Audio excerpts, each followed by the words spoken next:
Hi there, I'm Delphine. My sister told me not to come to Easter because I'm just a mechanic.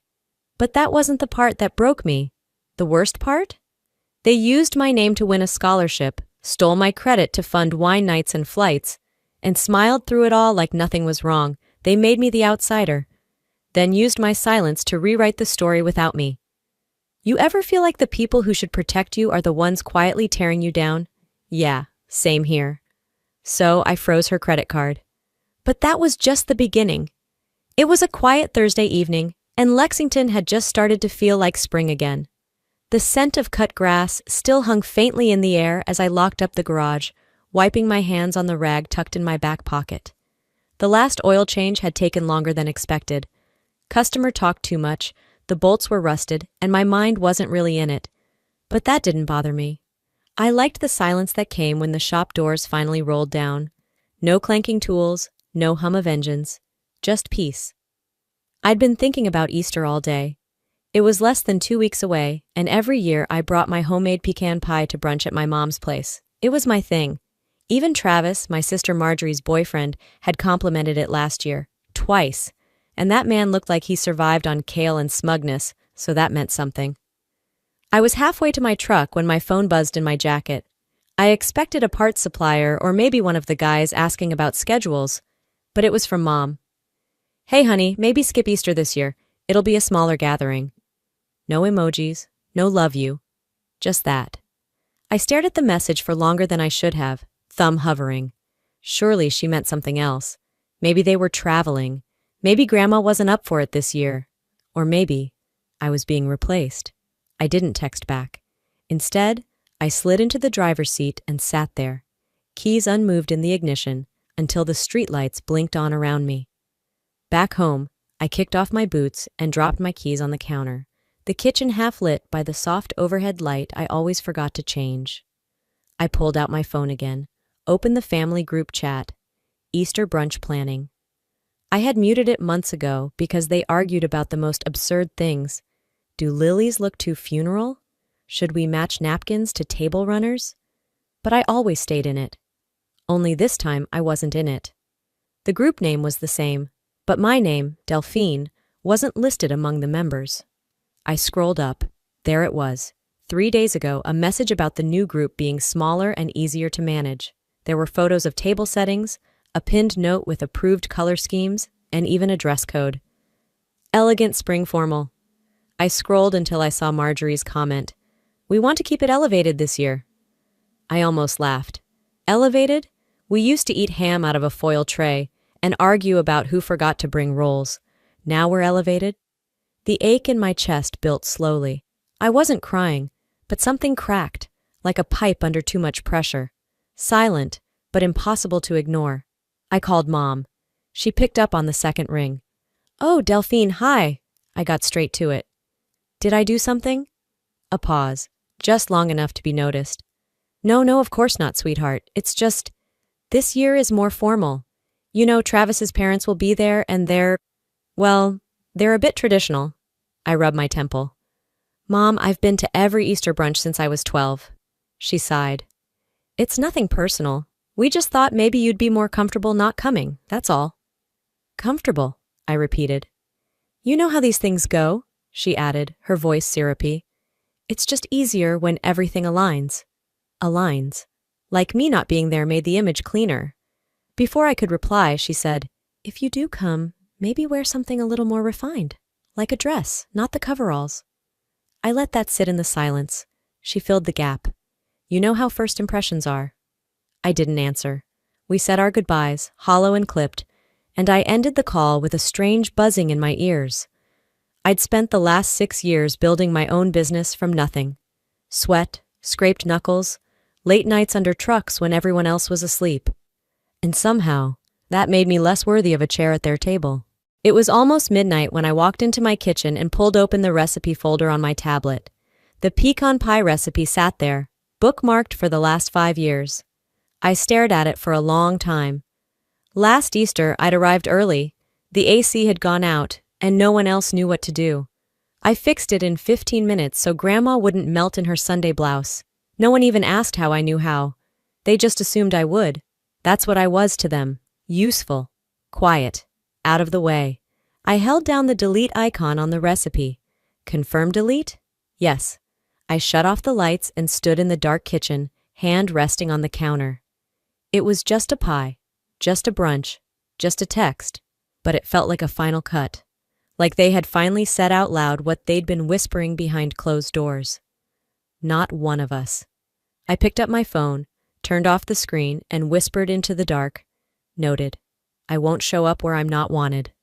The next evening, I found myself driving across town with a small red toolbox rattling on the passenger seat. I'd borrowed it from Dad last month to fix a bent hinge on the back gate and hadn't gotten around to returning it. No one had asked for it back, but after that message from Mom, it felt like the kind of thing they'd use to say I didn't respect their home, so I figured I'd beat them to the punch. It was just after 6. The light outside had turned golden and sharp, cutting shadows across the porch as I climbed the steps. Their front door was open, the screen door closed but unlocked. I heard clinking dishes inside and the soft hum of a kitchen radio. I stepped in quietly, setting the toolbox down by the shoe rack. "Hello?" I called out, just loud enough to announce myself. No one answered. Then I heard voices, low and clear, coming from the kitchen. "I'm just saying," Marjorie's voice floated around the hallway. "If she's there, it's going to change the whole tone." A beat passed. Then Mom answered, gentler but laced with something else. "We want to keep it simple this year, clean. You know how Travis's folks are." Marjorie exhaled through her teeth. "She's a mechanic, Mom. It's embarrassing. I mean, what's she even going to wear?" Mom chuckled lightly, as if that sealed it. I stood frozen by the coat hooks, heart thudding loud enough I was sure they'd hear. Embarrassing. The word landed harder than expected. Not hurtful like a slap. Worse. Dismissive. Casual. They didn't know I was there. And I didn't wait for them to find out. I backed out as silently as I could, eased the door shut behind me, and walked briskly to my truck. My hands were cold when I gripped the steering wheel. The drive back was a blur. Red lights, radio static, headlights too bright. By the time I pulled into my apartment complex, it was already dark. I made myself tea I didn't really want, and while the water boiled, I kept hearing that word in my head. Embarrassing. I sat at the kitchen table, the one with the chipped corner I kept meaning to fix, and stared at nothing. It wasn't like I hadn't felt it before, that slow slide into the background whenever Marjorie had company, the awkward half-smiles when Travis talked about careers. But this? This wasn't subtle. This was deliberate. I thought back to last year, to her birthday dinner at the Italian place downtown. Travis had leaned over the candlelit table and asked, "So what do you do exactly, Delphine?"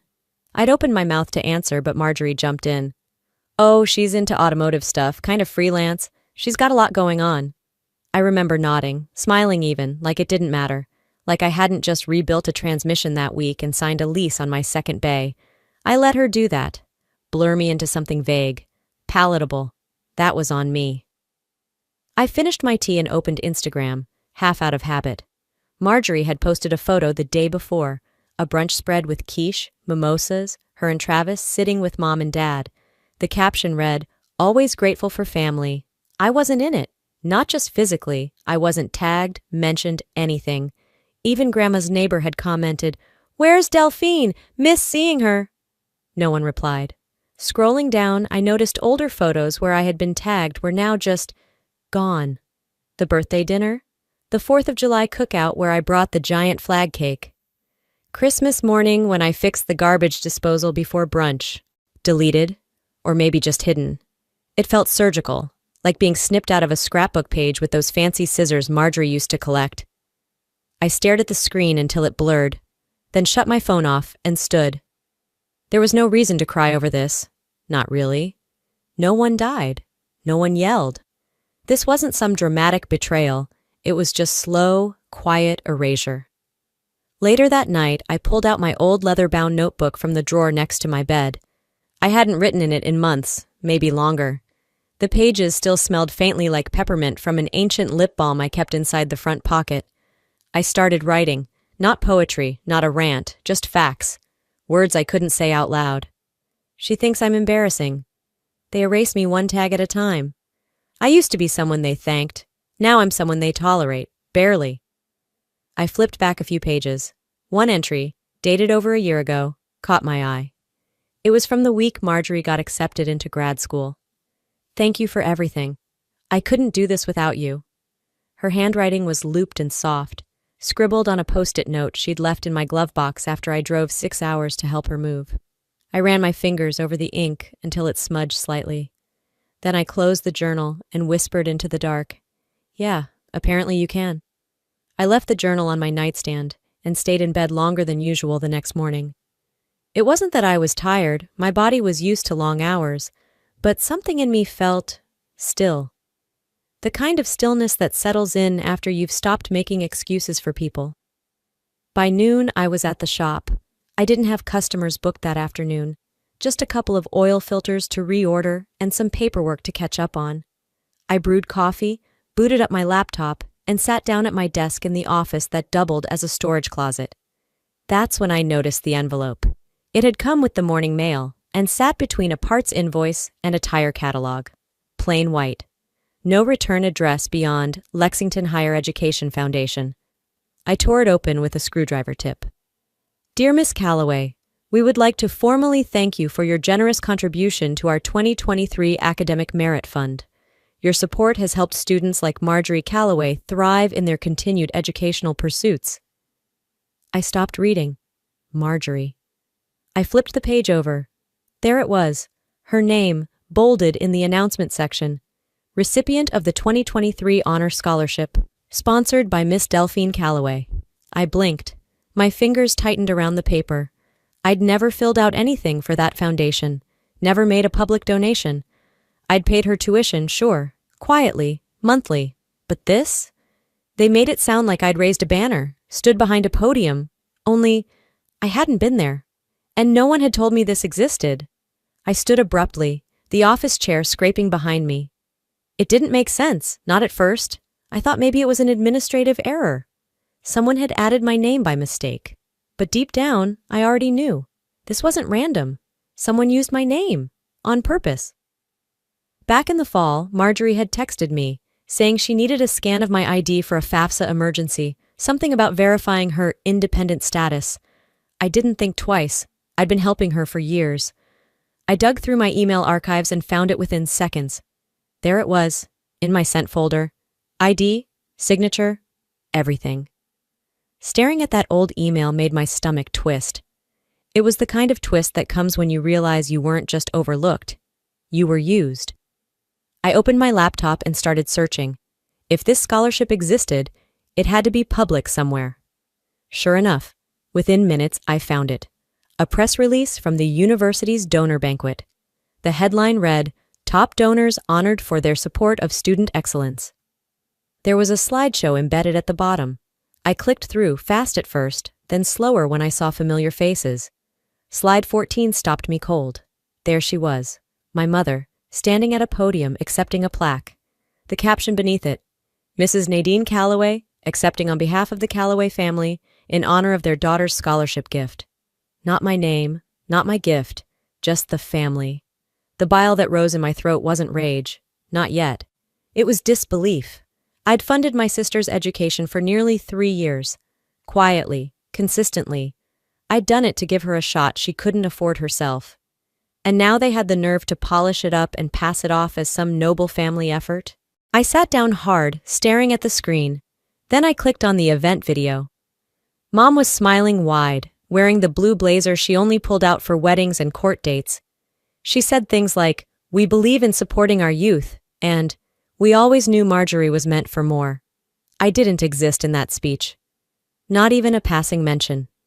I leaned back in my chair and stared at the ceiling. This wasn't about money anymore. This was erasure. First from Easter, then the group chat, then the family photos, now from my own act of generosity. They weren't just pushing me out of the picture. They were cropping me out of the story entirely. Back at my desk, I pulled open my banking app.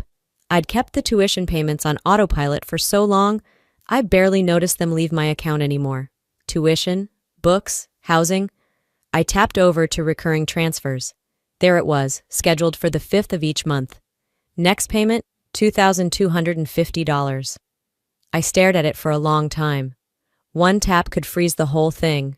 No warning, no explanation. Just like they'd done to me. I didn't hit cancel. Not yet. But I hovered. My thumb was steady, and for the first time in weeks, so was my heart. That night, I left the banking app open on my screen, the cursor still hovering over the cancel button. I didn't click it. Not yet. But something had shifted.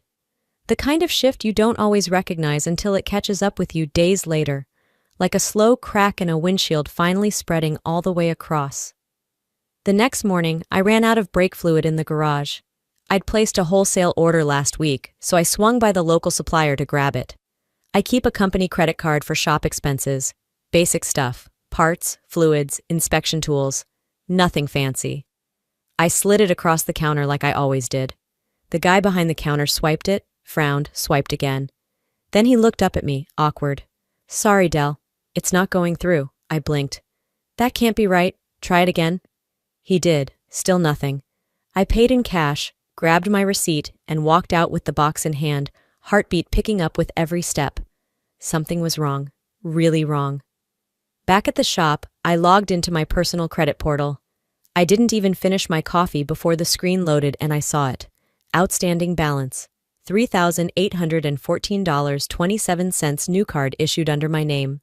Charges over the last 2 months. Flights. Sephora. Wine bars in Louisville. I hadn't flown anywhere in over a year. I hadn't bought perfume since Christmas. I couldn't remember the last time I sipped wine that didn't come from a twist cap. I pulled up the detailed statement. One charge was a stay at a boutique hotel downtown. The same weekend I had a transmission replacement emergency in the shop. Another was a purchase from an upscale salon. Hair extensions, lashes, a color job. The shipping address linked to the card? Travis's apartment, not mine. And just like that, the pattern came into full view. Marjorie didn't just lean on me for tuition. She was living off me. She had quietly stepped into my financial shoes, one purchase, one lie, one forged form at a time.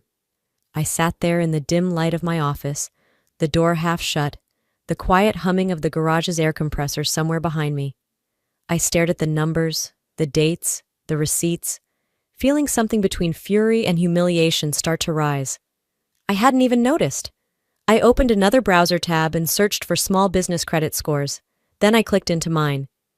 It had dropped 72 points since February.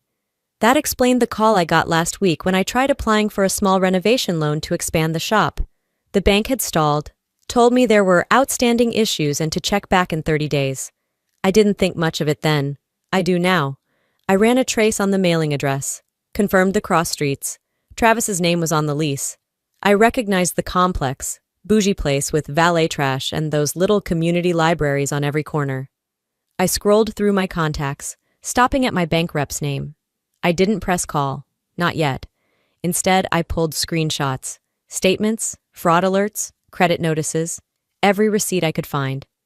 I created a folder and emailed it to myself, just in case. Back home, I heated up leftover chili and sat on the couch, my laptop beside me. The apartment was quiet, too quiet. It made my thoughts louder. This wasn't just about Marjorie anymore, or Easter, or even the scholarship. This was theft. This was erasure. This was betrayal with a price tag and my name on the receipt. I opened a draft message on my phone. "Mom, I need to talk to you about the credit card and everything else." I stared at it, reread it.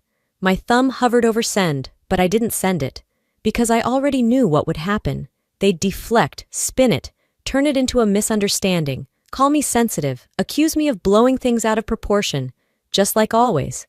So instead, I backspaced slowly, watching each letter disappear until the message was gone. Then I locked my phone, leaned back into the couch, and let my silence do the talking. They won't hear it. They'll spin it. Like always. Friday came and went like fog on glass, quiet, still, and hard to wipe off. I couldn't focus at work. Every time the phone buzzed, I thought it might be her. Or worse, Mom. Instead, it was Travis. He showed up just after 6, pulling into the lot behind the shop in his silver Subaru. I was tightening a bolt on a customer's front axle when I heard the tires crunch over gravel.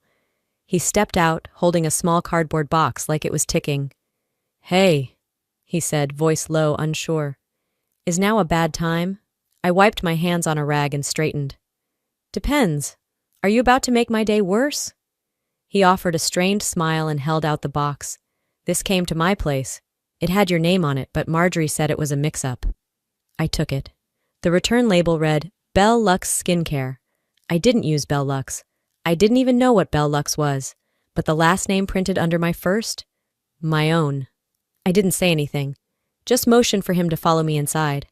The office smelled like warm motor oil and day-old coffee. I opened the box while Travis stood awkwardly in the doorway. Inside were 2 glass jars, anti-aging serums, both $119 apiece. A receipt tucked under the bubble wrap confirmed the shipping address. His apartment. Travis leaned on the doorframe. You didn't send that to yourself? I shook my head. He watched me for a long beat, then sat down. She said your parents were paying her tuition. She said you were kind of not around much. I pulled open my drawer, grabbed a folder, and dropped it on the desk in front of him. You should see this. Credit statements, scholarship letters, copies of receipts, bank emails. It was all there. I didn't explain. I didn't have to. His eyes moved slowly over each page, the color draining from his face. This is a lot, he said finally, voice hollow. She used my info. She forged my signature. My mother accepted a plaque meant for me like she earned it. I paused, jaw clenched. I've been paying for everything. Not them, me. He leaned back like someone had pulled the floor out from under him. She lied to me, he whispered, about all of it. She lies like it's air, I said flatly. She doesn't even flinch anymore. Travis ran a hand through his hair. I had no idea. Yeah, I murmured. That's the point. He stood up slowly. I don't know what to say. You don't have to say anything. Just don't pretend you didn't see it. He hesitated. Are you going to tell her I know? I looked up at him. Not yet. He gave a slight nod, then turned and left without another word. I sat there for a long time, staring at the receipts scattered across my desk, heart pounding against the weight of years I'd spent pretending this kind of betrayal was normal. That night I got the call. Mom. Her name blinked on my phone screen just after 9. I answered on the 3rd ring, bracing myself. Delphine, sweetheart, she began, syrupy sweet. How are you holding up? I didn't respond. She continued. I heard there's been confusion, maybe some tension between you and your sister. Tension? I snapped. You mean the credit fraud? The lies? The fact she's used my name and money like they're hers? There was a pause. Then, in the calmest tone she could fake, she said, Let's not blow things out of proportion. I almost laughed. You knew, didn't you? I said. Marjorie's under so much pressure, she deflected.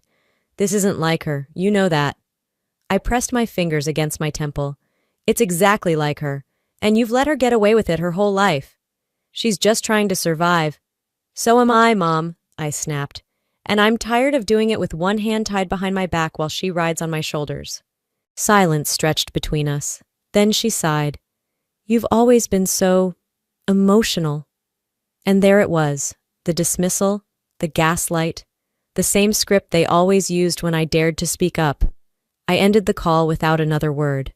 Back in the garage, alone under the buzz of the flickering shop light, I picked up my phone again, typed one sentence, one chance.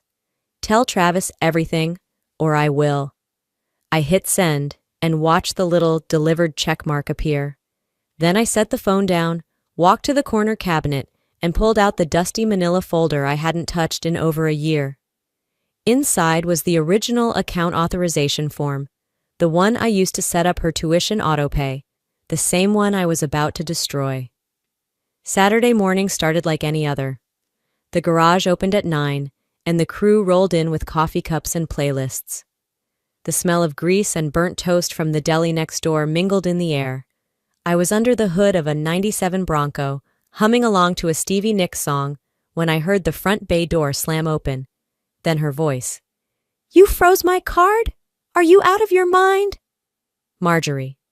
I hit my head on the hood latch as I jerked upright. My entire crew stopped what they were doing. Even Kenny, who never takes out his earbuds, turned to look. Customers froze mid-conversation. One man holding a donut actually dropped it. She stomped into the center of the shop in heels too tall for asphalt and rage too loud for reason. Her face was red, eyes glossy, hair pulled into one of those buns that screamed chaos. "You think you're clever?" she spat. "Travis knows. Mom's furious. You humiliated me." I glanced at Luis, my junior tech, who was already pulling out his phone, not subtly. "Do you want to do this here?" I asked, wiping my hands on a rag, keeping my voice low. "You already did this here," she shrieked. "I got declined trying to check into a hotel this morning, like some broke con artist. Do you have any idea what that felt like?" "Probably a lot like what it felt like getting denied a car loan for a business expansion," I said, "because someone ran up charges under my name and trashed my credit." She blinked. Then she tried to recover. "It wasn't like that." I stepped forward. "No? What was it like, Marjorie? Fraud adjacent? Accidentally stealing? I gave you years of my money, my trust, my silence. You wore it like perfume." Someone in the back whispered, "Sheesh." Marjorie glanced around, saw phones up, eyes on her. Her voice lowered, but her venom stayed. "You've always hated that I have more." That made me laugh. "You have more what? More shame? More audacity? You stole from me, lied to everyone, and you expected me to keep funding your life like some invisible bank account with no PIN number and no limits." She shook her head. "You're just bitter. You never got out of this dump." I raised my voice clear and steady. "No, Marjorie. I built this dump. With busted knuckles and long nights and no help from you, you don't get to walk in here and spit on it." The silence after that was thick. Finally, Luis spoke. "I got the whole thing." I nodded once. "Good." Marjorie's mouth opened, then shut. She turned and stormed out, slamming the door behind her so hard the glass rattled. 10 minutes later, Travis showed up. He looked tired, like someone who hadn't slept or shaved in 2 days. He walked past the front desk holding an envelope, folded and crumpled like it had been stuffed in a pocket for hours. He handed it to me without a word. I opened it. A letter, creased, stained, torn in one corner. The university scholarship letter, addressed to me. My name, my donation, my thanks. He finally spoke. "I found it in her trash." I looked at him. "She didn't even shred it?" "She didn't even read it," he replied. I asked her about it. She said, "It was just some donor thing Delphine got weird about." I nodded, pressing my lips together. "She didn't even try to lie well," he added, eyes dull. I set the letter down. "Thank you for bringing it." He paused. "You were right." "Too late now," I said, not unkindly. "Just final." That night, I didn't pour a drink. I didn't cry. I didn't call anyone to vent. I sat at my desk in my apartment, flipped open my laptop, and logged into the university payment portal. The tuition autopay still sat there like a ticking bomb, waiting to go off again in 4 days. I clicked Edit, then Delete Payment Method. A red warning popped up. "This action is irreversible. Are you sure?" I didn't blink. Yes, I clicked it. And for the first time in years, I exhaled. Long, full, and clean. It felt like breathing real air after months of being underwater. The silence after I clicked yes didn't feel empty. It felt earned. Clean. Like the absence of something rotting. The next morning, I woke up before sunrise, opened the windows, and let the air in. It was crisp with spring, and for the first time in what felt like months, I made coffee without checking my bank account or bracing for another betrayal. But peace never lasts long when you're dealing with people who only know control through chaos. 3 days later, I found a letter in my mailbox. Real paper, blue ink, careful cursive that I recognized instantly. Nadine's handwriting. My mother still believed in the power of pen over text, especially when she wanted to seem warm. Honest. "Delphine, families argue. We fight. We forgive. It's what we do. Come by next Sunday. I'll make that lemon tart you love. Let's talk like grown-ups." There was even a little heart drawn at the end of her name. If I hadn't lived 34 years in that woman's orbit, I might have melted at the sugar. Instead, I folded the note neatly and slid it into the drawer with the expired coupons and half-dead pens. Later that afternoon, I stopped at Sweet Hollow Cafe to grab a sandwich. A woman in a pastel cardigan smiled at me from the line. Mrs. Palmer. She lived 2 doors down and had given out cinnamon cookies last Christmas. "Oh, honey," she said, reaching to pat my arm. "I'm so sorry to hear what happened with Marjorie." I froze mid-reach for the napkins. "Sorry to hear what?" She tilted her head with that sympathetic frown, Southern women perfect by age 50. "About how things fell apart between you two. Nadine told me it's been rough. She said you've been struggling, a little jealous, lashing out." I blinked. "She said you cut off Marjorie's school funds over some personal grudge, that you're under stress. But don't worry," she whispered like she was sharing a family secret. "We all go through hard seasons. I told her you just need grace." It hit me like a slap made of honey. I smiled tight.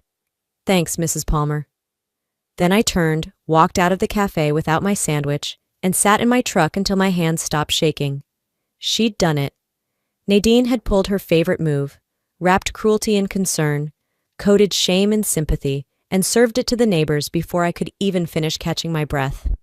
She wanted to play the wounded matriarch, paint me as unstable, bitter, the broken sibling who couldn't handle her sister's success. They never wanted the truth, just a better narrative. Later that night, I sat at the table flipping through old photos on my phone, and one stopped me. A shot from the scholarship banquet 2 years ago, the one I didn't attend. I hadn't known I was even supposed to be there. But there she was, Nadine, dressed in pearls, holding a plaque, beaming like she'd earned it herself. The caption on the university's Facebook page read, "Mrs. Calloway, attending in honor of the family donor." Not a donor, not even the daughter who donated. The family, no mention of me. I set the phone down and laughed, dry and hollow. She never wanted a daughter who rebuilt carburetors and smelled like engine oil. She wanted a daughter who fit into pearls and posed for plaques. So I wrote, not to her, not to Marjorie. I opened my social media account and drafted a post. No names, no drama, just a photo of the scholarship letter and a single sentence. "When you're erased by your own, write your name back in ink." I hit post. At first silence, then slow likes, a few comments, one from a former classmate. "I always knew you were the backbone." Another from a neighbor. "About damn time." The rest was quiet, but not the kind that felt lonely. It felt still. I powered off my phone, walked to the kitchen, and poured myself a glass of water. Then, standing in the dark of my own apartment, I whispered into the stillness, "Let them come now." The next morning arrived with no fury, no fallout, just quiet. Not the kind that weighed you down, but the kind that made you think, maybe I made it out alive. I opened the curtains slowly, letting sunlight paint golden lines across my living room floor. I poured coffee, stronger than usual, and sat on the couch with my legs tucked underneath me. The house felt still, but not sad. Before touching my phone, I did something I hadn't done in months. I pulled out the old photo box, the one I kept in the closet under the toolbox, behind the dusty tax folders and extra spark plugs. The first picture that surfaced was us as kids, me in overalls holding a wrench, Marjorie beside me in a tulle skirt, pouting because I wouldn't let her use the socket set like it was a toy. Mom had labeled it in Sharpie, "Delphine and Marjorie, opposites forever."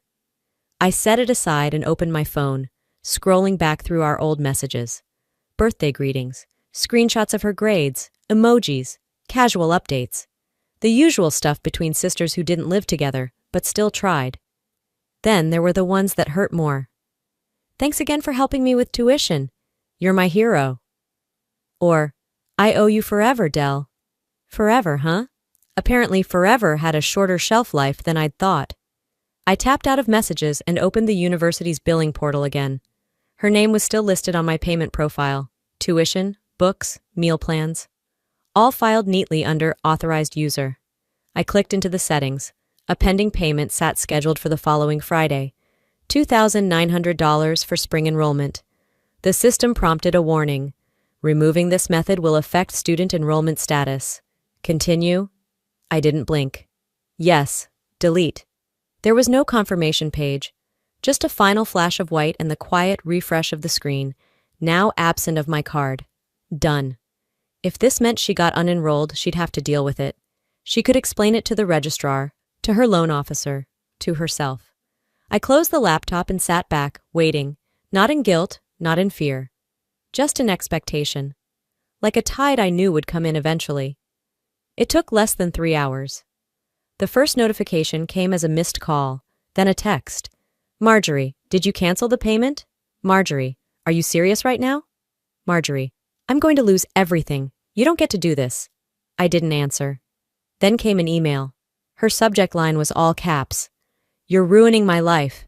I didn't open it. Then a voicemail from Nadine. Delphine? She began in that voice she saved for obituaries and bank managers. I just spoke to Marjorie. What you've done, it's not just cruel, it's vindictive. You're hurting your sister's future out of some childish resentment. I waited until the message ended before calling her back. She picked up on the second ring, her breath tight like she was expecting a storm. You're ruining her life, she repeated. No, I said calmly. She did that herself. Click. Later that afternoon, I found out through Travis, he left a note in her handwriting on my windshield, that he had moved out. Just packed his stuff, dropped her key on the counter, and drove to Cincinnati to stay with his cousin. The note read, You tried to tell me. I should have listened. I'm sorry. I folded it once and slipped it into my glove box. That evening, the sun dipped slow behind the trees, casting long shadows across my balcony. I sat outside with a glass of ginger ale, watching the clouds shift. My phone, usually a grenade of notifications, sat face down and still. It shouldn't feel this good to finally be done, I whispered, but it did, and I let it. Easter morning came soft and slow, like a breath I didn't have to hold anymore. The streets were quiet except for the distant bell of St. Luke's ringing out across the rooftops. Most homes in Lexington were already bustling with family noise, ham in the oven, dresses zipped, bow ties crooked. But my shop was still. No scent of cinnamon rolls, no floral centerpieces, just motor oil, faint gasoline, and a silence I had grown to crave. I unlocked the side door to the garage out of habit more than need. The place was closed, but I wanted the comfort of routine. Coffee brewed in the corner, the hum of the fluorescent lights overhead, the rhythmic clink of tools as I tidied the bench. The quiet wasn't empty. It was mine. I sat on the rolling stool by Bay 3, sipping from my chipped mug, and watched a lone leaf float across the concrete floor. No one was texting. No one was demanding. No one was expecting me to smile through it. For once, there was no invitation to be excluded from. And weirdly, that was its own kind of freedom. Later that afternoon, as the sun lifted higher and warmth touched the shop's steel beams, my inbox pinged. An email from the university. Sponsor information updated. No current payer on file for Marjorie Calloway. Attached was a notification that tuition was now overdue. No automatic extension. No deferment filed. I barely had time to close it before another one came in. A fraud alert from the bank. An attempt had been made to charge a flight to my canceled card. The decline had already been issued. But the attempt was there. A final pull at a cord I had already cut. She still hadn't realized it wasn't hers anymore. Travis, I heard from the grapevine, had packed Marjorie's remaining boxes and dropped them on Mom's porch with no note. No warning. Just walked away like someone finally freeing themselves from the gravity of someone else's orbit. That night, my phone buzzed again. A long message from Nadine. We're still your family. Don't let one mistake ruin everything. You've always been strong. Don't become bitter. I stared at it a long while, then typed, One mistake didn't ruin everything. 100 silences did. I hit send. That was it. No punctuation, no apology, just truth. The next morning, Inez showed up. No text ahead, no dramatic knock. She stood in my doorway holding 2 coffees and a paper bag of warm biscuits. Didn't feel like letting you spend Easter weekend alone, she said simply. We sat on my back steps, watching the neighborhood cats dart between fences. How you holding up? She asked gently, not prying, not pretending. I took a slow breath, nodded. Better than I ever thought I could. She smiled and passed me the cinnamon biscuit. You've always been the one who fixed what was broken. This time I didn't correct her. 3 weeks passed. Spring rolled in for real. The dogwoods bloomed outside the shop windows, and we had to open the bays early each morning just to let the air move. The garage was busier than ever. I hired a second tech, Lisa, sharp with diagnostics and quicker than most guys I'd trained. We knocked out jobs in half the time, and customers started showing up just to ask if the lady who fixed their brakes was available again. On a Tuesday morning, a little girl, maybe 6, came in with her mom for an oil change. She handed me a folded piece of notebook paper with a crayon drawing on the front. A lopsided car sat on top of a castle, and underneath it read, Miss Delphine's Car Castle. I laughed, really laughed. Then I pinned it to the corkboard in my office, right beside the folded scholarship letter. The one with my name that had almost been erased. Not anymore. The ink had dried, and it was staying. And this time, the name on the plaque is mine. Just mine. Healing doesn't always look like a big turning point. It doesn't always arrive with a breakdown or breakthrough. Sometimes healing just shows up. Quietly. It can look like a full night of sleep after weeks of anxiety. It can sound like your own breath when you finally stop holding it in. It can feel like peace, not because something dramatic happened, but because you've stopped waiting for someone else's permission to let go. I used to think loyalty meant staying silent. I believed that being a good daughter, a good sister, a good friend meant not rocking the boat, even if that boat was sinking. I thought love meant shrinking myself to make room for other people's comfort, even if it made me disappear. But here's the truth. I've come to learn the hard way. Silence isn't love. Silence is the soil where resentment grows. It's where truth gets buried, and pain gets passed down like an heirloom. When you finally speak up, when you finally say enough, you risk losing people. You risk being called selfish, dramatic, difficult. You might hear that you've changed, as if that's a bad thing. But here's what they won't tell you. In losing them, you find you. The version of you that doesn't shrink, doesn't hide, and doesn't apologize for needing honesty and respect. So if you're watching this, and you've ever felt dismissed, overlooked, or used by the people you thought would always have your back, hear me when I say this. You are not broken. You are not too much. And you do not owe anyone your silence in exchange for love. Choosing yourself isn't betrayal. It isn't selfish. It's how you stay whole. It's how you survive. And now I want to hear from you. Have you ever had to set a boundary with someone you love? Do you think love, especially in families, should come without conditions? Or do you believe that love and accountability go hand in hand? Drop your thoughts in the comments. Let's talk about it. And if this message hit home, if it made you feel a little less alone or reminded you of your strength, drop a 1 or tell me what city you're in. I read every comment. Seriously. And if you want more conversations like this, real talk for real people living through real things, go ahead and hit subscribe. There's more to come, and I'd love for you to be part of it.